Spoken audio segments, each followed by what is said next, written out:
the heart of ancient Rome, they boiled him alive in oil. The cauldron hissed as his flesh blistered, and the smell of burning skin mingled with incense. His screams echoed across the forum, and the crowd watched, spellbound. Bubbles popped like screams, and spectators held their breath. Marcus Atilius Regulus was no nameless victim. He was a consul and hero of the First Punic War captured by Carthage. Tradition says he returned to his captors in honor, only to be tortured as Romans watched. He had led legions, but his legacy would soon be stained. His name haunts the margins of history, a warning about the price of defiance. Every whispered account of his fate serves as a grim reminder of what happens when pride and vengeance collide. Few stories illustrate the depths of human cruelty like his. Some say his ghost wails over what was done. The world that birthed this nightmare was a cauldron of violence. Rome and Carthage fought for control of the Mediterranean. Battles at sea and on land turned cities to ash. Each side sought to break the other's spirit with terror and triumph. Corpses piled, fires burned, and death hung heavy. Regulus commanded Roman fleets to victory at Cape Ecnomus. He invaded Africa and demanded unconditional surrender from Carthage. But after initial success, he was defeated, captured, and taken to Carthage, where his destiny took a dark turn. Bound, he faced his enemies. Carthage was a proud city smarting from defeat.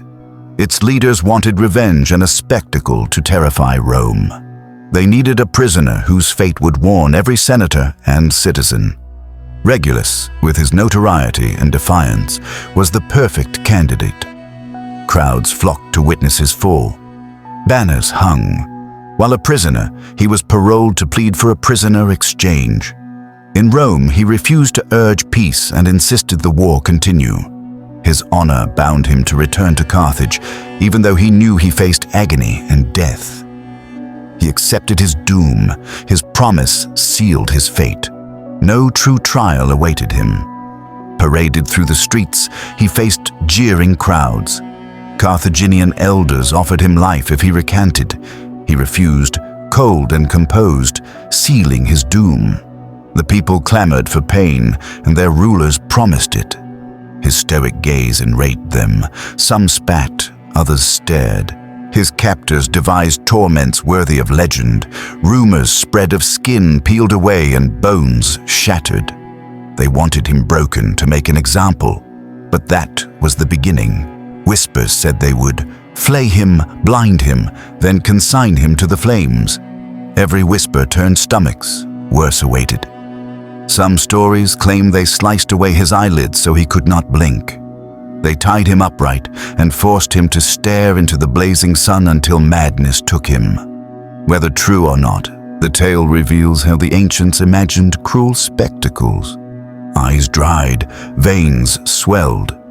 Other accounts speak of a coffin lined with nails where he was shut inside. Each movement drove spikes into his body. He was kept awake with malicious prodding until exhaustion and agony merged. This version appears in early Christian texts. Sleep fled, sanity broke. Still darker whispers speak of a bubbling vat of oil. After days of torment, they allegedly lowered him into boiling liquid. Skin peeled, muscles sizzled, and the stench of burning fat filled the square. The crowd recoiled and yet could not look away. It was said the pot sang with his agony. He writhed as the heat enveloped him. Blisters burst and flesh sloughed into the oil. Bone cracked with sharp reports, audible above his hoarse shrieks. When his lungs failed, only the bubbling of oil and the murmurs of the crowd remained. Charred limbs twitched, smoke curled. Even soldiers paled. After his death, Carthage celebrated. They hoped this horror would cow Rome. Some cheered the vengeance, others were appalled. Instead of breaking Rome, Regulus became a martyr whose suffering was used to rally Roman citizens to continue the war. The tale spread like fire. Sources told of his widow and relatives torturing Carthaginian prisoners. Historians think these tales were invented to justify Roman cruelty or paint Carthage monstrous. Legends blur fact and myth. Revenge matched the cruelty, so the story goes. The truth of his death may never be known. He might have died of neglect or starvation, not torture. But the stories of boiling oil and spiked coffins reveal how Romans and Carthaginians used horror to serve propaganda. Each age adds new tortures, sharpening the myth. Beyond the facts and fables lies a deeper question. Why do we find such pleasure in tales of torture? Would you have returned to your captors as he did, knowing agony awaited?